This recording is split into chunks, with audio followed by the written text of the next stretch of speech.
Our goal is to complete the modeling of our object.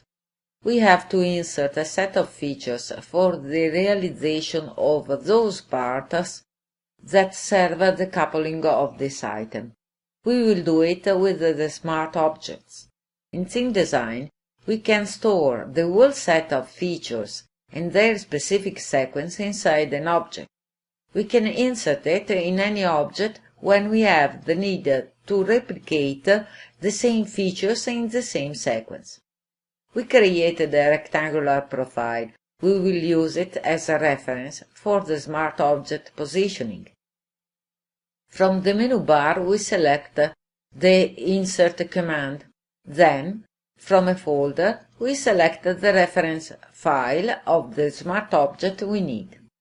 The program needs different inputs depending on the smart object and how it was realized.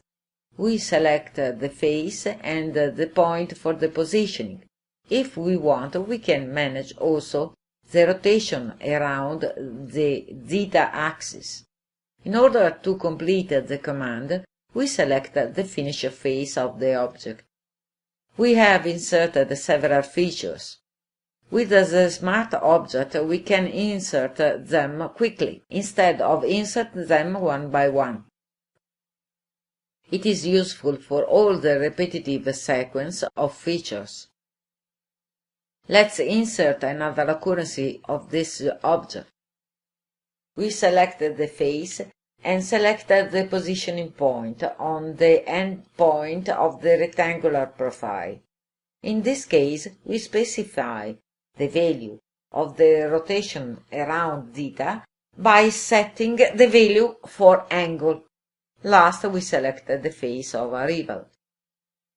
Looking at the model structure, we can see a set of protrusion, blind hole, and through hole, linear protrusion, and fillets. We obtain it only by inserting a smart object. Let's examine the editing mode. For example, we want to change the numbers of slots. We insert them with the solid and its pattern, so we can quickly change any parameter. In this case, the number of the copies and the distance we want between a slot and another one. Anytime, we can redefine the smart object already inserted. In this case, for example, we have to edit them to change the orientation of the set of features. We align the y-axis respect to the line. We can do different edits in quick way. Now we hide the elements we don't need, the profiles. We choose Shaded View, and this is our final result. Let's save.